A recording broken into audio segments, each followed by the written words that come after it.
अनमोल कवात्रा जी, social worker Ludhiana से। अनमोल जी। राधे राधे। राधे राधे महाराज जी। महाराज जी, हम कुछ समय से मरीजों की सेवा करते हैं और पिछले कुछ समय से प्रभु कृपा से लाखों मरीजों की मदद कर चुके हैं। महाराज जी, कुछ लोगों का कहना है कि हम जो सहायता करते हैं, हम जो पेशेंट्स के जो है उनके कर्मों को काट देते हैं। महाराज जी, इनका भाव है कि उनके कर्म काट देते हैं हम, मतलब अगर सहायता नहीं करते तो वो अपने कर्म भोग के चले जाते हैं, तो फिर कह रहे कि वो मूर्ख हैं वो, जो ऐसा बात करते हैं वो मूर्ख हैं। यदि नकारात्मक सोच से बोलते हैं तो उसे मूर्खता कहते हैं। हम उनके कर्म नहीं काट रहे, उनकी सेवा से हमारे कर्म कट रहे हैं। सच्ची बात सुनो, भगवान उस रूप में आकर, मरीज रूप में आकर आपको सेवा देकर आपको ऊंचाई पर चढ़ाना चाहते हैं, लोक और परलोक दोनों जगह। समाज सेवा सबसे बड़ा भजन है, ध्यान रखना। एक बार किसी योगी महात्मा ने आप पूछा था कि समाधि उत्तम है या विश्व रूप भगवान की सेवा उत्तम है।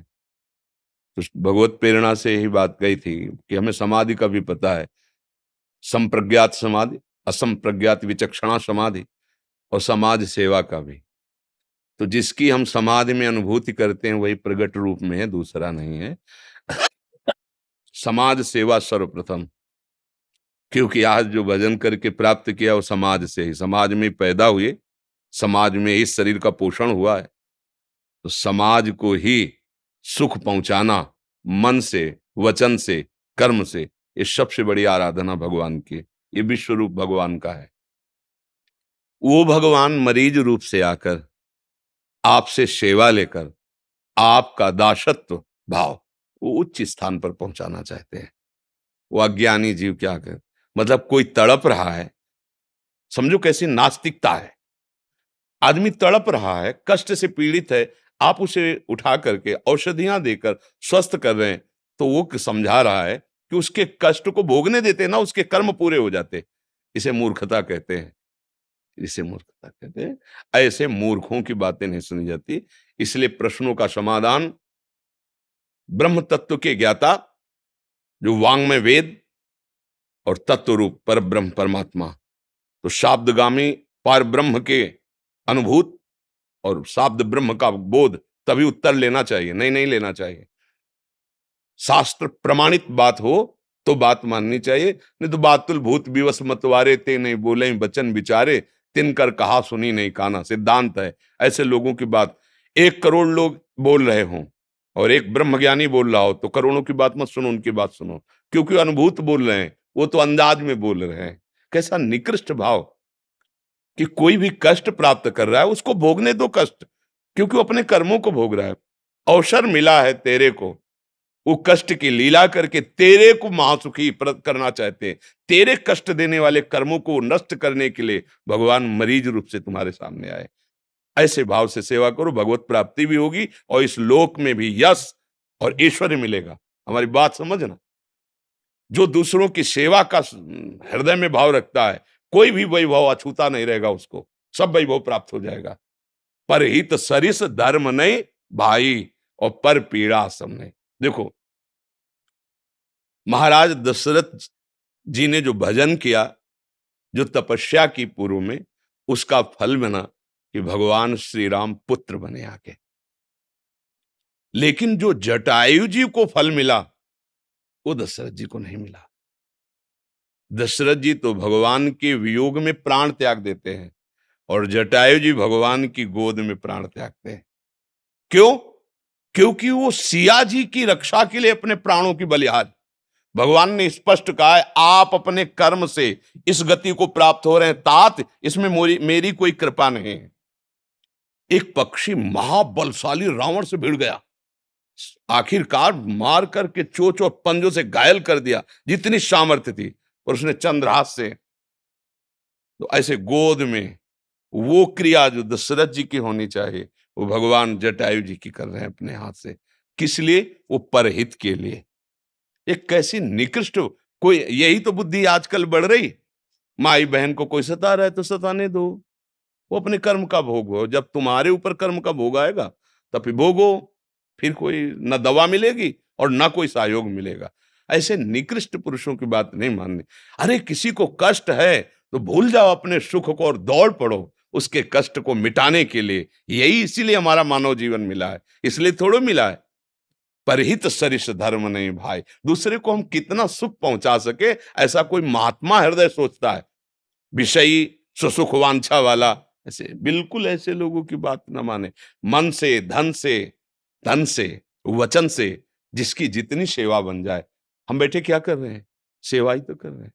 वचन से सेवा, हमारे पास और कुछ नहीं। हम वाणी जो गुरु कृपा से अनुभव हुआ वो हम आपको बता रहे हैं। आपके पास शरीर है, धन है, विद्या है, आप दूसरों को औषधियां दे, ये साक्षात भगवान की सेवा है। ऐसा यही तो बुद्धि बैठ गई। एक्सीडेंट हुआ, आदमी तड़प रहा है, वो कार का शीशा नीचे करके देखकर वीडियो बनाकर निकल जा रहा है। जानते हो ये भी अपराध हो गया उससे। भगवान अवसर दिए थे। प्राप्त सेवा का त्याग जो करता है उसके सुकृत नष्ट हो जाते हैं।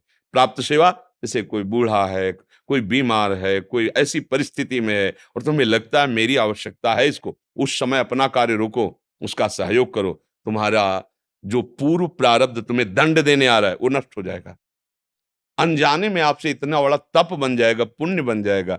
पर ये सबकी समझ में नहीं आया। जो मलिन बुद्धि वाले उनकी, आप बड़े सौभाग्यशाली हैं जो आप हमारे समाज रूपी भगवान की सेवा कर रहे हैं। और निर्धड़क होकर करिए, निर्भय होकर करिए, कोई बाल बांका नहीं कर सकता। और जितनी सेवा बढ़ाते जाओगे उतना ही वैभव आपके पीछे लगता चला जाएगा। ये सिद्धांत है। जितना तुम दूसरे को दुख दोगे उतना ही नष्ट होते चले जाओगे, एक दिन आप खुद अनुभव कर लोगे। जितना अपने को समर्पित करते जाओगे उतने ही भगवान अपने आप को समर्पित करते जाएंगे। सेवा करते हुए किन सावधानियों का जब हम ध्यान सामने वाले को भगवान समझेंगे तो सब सावधानियां हो जाएंगी।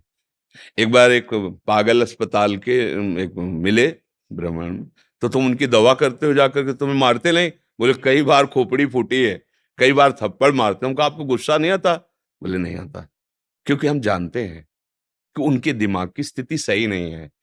असावधानी हमारी है जो हम उस स्थिति में उनको नहीं संभाल पाए और वो हम पर प्रहार, उनमें उनकी गलती नहीं। क्योंकि वो ऐसे, तो हमको क्या देखना है कि वो बीमार है। मान लो गाली दे रहे हैं आपको, आपको सेवा करनी है। दुर्गंध आ रही है, आपको सेवा करनी है। कुछ नहीं मिल रहा, लोग, चार लोग और निंदा कर रहे हैं, पर आपको सेवा करनी है। क्यों? ये सावधानी तब आएगी जब हम सामने देखेंगे कि छलिया भगवान इस रूप में मेरी परीक्षा ले रहा है कि सेवा कर रहा है और वही गाली दे रहा है जिसकी सेवा कर रहे हो, और चार लोग और आपको निंदा कर रहे हैं। कहाँ यार ऐसा किसी भी तरह का कि तुम सेवा कर क्या कर रहे हो, तुम्हें कोई प्रलोभन है, जरूर कोई, नाना प्रकार। आपको किसी की कुछ नहीं सुनना। सबसे बड़ी सावधानी, सामने वाले में एक बार देखो मेरा प्रभु इस रूप में आया है, मुझे से, चाहे स्त्री हो, चाहे पुरुष हो, या कोई पशु भी हो, अगर वो कष्ट से है और हम उसको औषधि दिला देते हैं, उसको स्वस्थ कर देते हैं, तो भगवान की सेवा। अगर हम भगवान का भाव रखेंगे तो सब सावधानियां अपने आप आ जाएंगी जो आनी चाहिए। उसके लिए कुछ सीखना नहीं पड़ेगा। हमें बहुत अच्छा लगा भाई। हम इस पक्ष में ज्यादा रहते हैं कि अगर आपको 4 रोटी मिली है तो 1 रोटी दूसरे को खवाओ यार। मनुष्य जीवन, पशुता नहीं आनी चाहिए कि दूसरे की रोटी छीन के खाएं। मतलब समझो, अगर 4 रोटी है तो अपने हिस्से की 1 रोटी दूसरे को, चिड़िया, पंछी, भूखे किसी को भी पवा दो, तो मनुष्य कम से कम मनुष्यता आ जाए। साधुता और भगवत भाव तो बहुत, मनुष्यता आ जाए। देखो, गंदे हम मना करते हैं कि शराब मत पियो, मांस मत खाओ। जैसे ऐसे कह देते हैं तुम परिस्त्री गमन करोगे, मांस खाओगे, शराब पियोगे, जुआ खेलोगे, तुम्हारा सर्वनाश हो जाएगा। और उसको लगता है सर्वनाश क्या हो गया, मौज मस्ती से जी रहे जो गंदे आचरण करके बढ़े वो कैसे मिटे देख लो ना, आपको समझाने की जरूरत है। इसलिए सबसे प्रार्थना है, दूसरों को सुख पहुंचाने से बढ़कर कोई धर्म नहीं है। दूसरों को सुख का भाव रखो। किसी को गरीब या अनाथ या अपाहिज देखकर उसका अपमान मत करो, नहीं उसमें बैठा भगवान तुम्हारा रिजल्ट खराब कर देगा, तुम्हारा रिजल्ट खराब हो कर देगा। ऐसी क्या हमारे को दिव्य अनुभूति के लिए मानवदेह मिला, कहाँ फंस रहे। मतलब कैसे गंदे गंदे आहार विहार, कह रहे बिना खाए ताकत ही नहीं आएगी। बोले उनसे ताकत, अरे यार कैसी बात करते हो, थोड़ा संयम से रहो, दंड बैठक मारो, अच्छा सात्विक भोजन करो, दूसरों को सुख पहुंचा, देखो बलवान बन जाओगे, आत्म बलवान और देह भी बलवान। अब गंदे आचरण करोगे, गंदा भाव रखोगे तो शरीर भले मोटा हो जाए लेकिन तुम्हारा आत्म बल नहीं होगा। बल है कि काम आवे और तुम पर विजय प्राप्त न कर पावे, क्रोध कोई तुम्हें दिला न पावे, तुम्हें मोह अहंकार न सता। अब आया बल, ये बल आएगा अच्छे आचरण करने से, भजन करने से, जितेंद्रिय रहने से, ये आत्म बल आएगा। तो भगवत कृपा से आप लोग जो हमारे पास आए हैं, इसी बल के लिए आए हैं, नहीं तो काहे को आए हो? हमारे पास क्या है, एक लड्डू भी तो आपको नहीं दे सकते है, कुछ खवा तो सकते नहीं भाई कि चलो वहां थोड़ा मीठा मिले, कुछ चले भैया। नाम वाणी की बात केवल है, भगवान की बात है, इसे स्वीकार कर लो, अमृत मिलेगा। जो भगवदामृत है वो दिव्य आनंदित हो जाओगे। नाम जप करो, दूसरों की सुख की भावना रखो, कोई गंदा नशा न करो, कोई गंदा व्यवहार न करो। धन्यवाद। आपका आशीर्वाद चाहिए बस। तो ये राधा नाम अब अपने लिए लेके आए हो? नहीं नहीं, आपके लिए। अच्छा, हमारे लिए लेके अभी पहले से।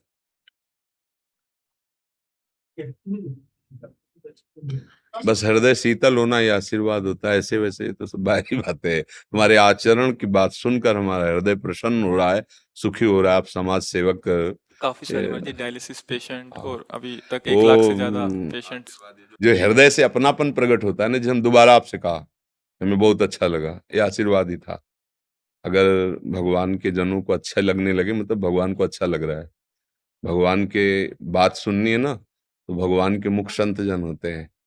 भगवान की प्रसन्नता देखनी है, तो अगर संत आपको प्यार देने लगे तो जान लो कि भगवान प्रसन्न है। अब मोहि भाव भरोस हनुमंता, बिनु हरि कृपा मिले नहीं संता। और खूब बहादुर बन करके जिस कार्य में लगे हो, मन वचन कर्म से लगो। हमारा हृदय से सपोर्ट है, बस दुरुपयोग मत करना। जैसे कोई भी असहाय असमर्थ, तो उसका कभी शोषण न होने पावे, कहीं सेवा का दुरुपयोग न होने पावे, काम आदि की चेष्टा कहीं कोई हमें गिरा न पावे। बहुत सावधान संयम से, तो ये सेवा ही भगवान की प्राप्ति करा देगी। समाज सेवा हमें बहुत प्रिय है, क्योंकि हमारे प्रभु सब रूपों में विराजमान ना। हाँ, आज आवश्यकता है निष्काम भाव से समाज सेवा की। आजकल हम लोग इतने गिर चुके हैं कि समाज सेवा के नाम से समाज शोषण करने लगते हैं। आप अच्छे से समझ रहे ना? बस हम आप पर इसीलिए थोड़ा प्रियता का भाव लाए कि निष्काम समाज सेवा यही धर्म है। और समाज सेवा के नाम पर अपनी इच्छाओं की पूर्ति करना, ये तो ठीक नहीं रहेगा। ये तो मतलब एक तरह से व्यापार हो गया, और जो बहुत अपने को धोखे में डालता है। इसलिए भले नमक रोटी खाना, लेकिन धर्म से चलना, तो जीवन ऐसा प्रकाशित होता है जैसा आप सोच भी नहीं सकते। वो बहुत बड़े हैं, वो थोड़ा सा कृपा दृष्टि कर देंगे ना, तो माला माल कर देंगे। ये टुटमुंजियापना करने से, इधर से उधर करने कुछ नहीं होता। निष्काम भाव से चलो, मालिक निहाल कर देगा। वो जब देता है ना, कहते हैं ना कहावत में कि छप्पड़ फाड़ के देता है, मतलब पता नहीं चलता कहाँ से कैसे व्यवस्था होती। नहीं, हाँ, मस्त रहा, आनंदित।